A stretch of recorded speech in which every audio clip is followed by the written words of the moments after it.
This really is an attack on the press. This is an attack on the First Amendment. It is chilling, terrifying, potentially disastrous for the First Amendment itself. It is an assault on the work of journalists. So here it is right here, guys. If you're looking for an example, you found it. It's right here.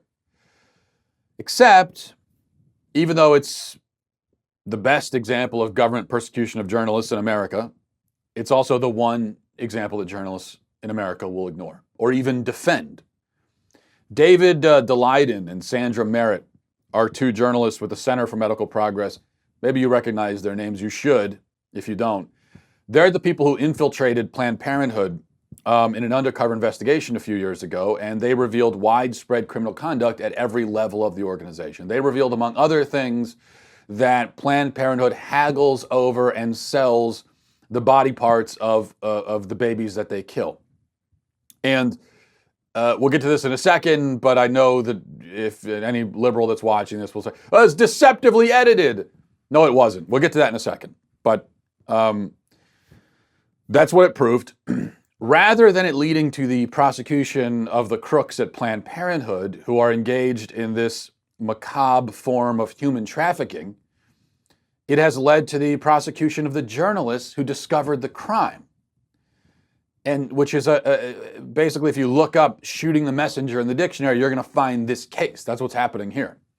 The state of California, first when Kamala Harris was Attorney General and now with Xavier Becerra, both absurdly and openly biased in favor of Planned Parenthood and against these journalists, both recipients of donations from Planned Parenthood, both who have pledged to stand with Planned Parenthood. Nonetheless, the state of California, led by these two partisan minions of the abortion industry, has been trying to punish Daleiden and Merritt for years now for exposing these crimes, for engaging in journalism, the kind of journalism that other journalists aren't going to do, trying to exact vengeance on them, essentially, for embarrassing Planned Parenthood. Now, they claim, the state of California claims, that Planned Parenthood's privacy has been invaded, and that's the great crime here. But of course, privacy is always invaded in undercover journalism. That's part of the point, right? If there's some truth that's being hidden from the public, some truth that the public has a right to know about, and that's what undercover journalism is supposed to do, is to tell the public things that we should know, but we're not being told because it's being kept from us.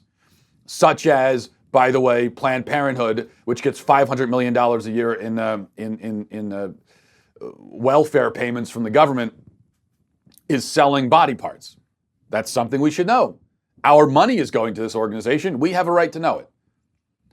But if it's being kept from you, if lies are being told, if secrets are being kept, then the only way to reveal it is to invade the privacy of this organization, which is what they did, which is what undercover journalists, again, always do.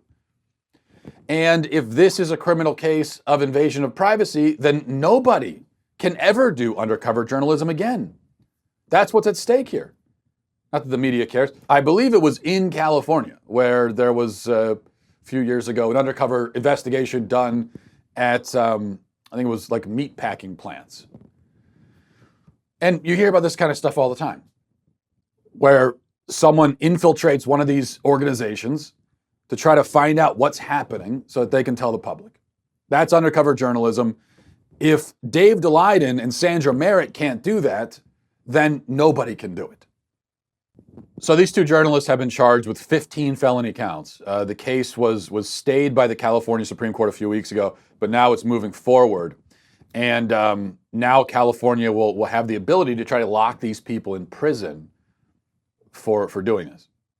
So just to review, okay, a partisan attorney general who is a supporter of Planned Parenthood and a recipient of Planned Parenthood money is leading the prosecution against two undercover journalists who exposed illegal activity within Planned Parenthood, the organization that gives him money. Attack on the press, on journalism, on speech. Yeah, I would say that's what it is.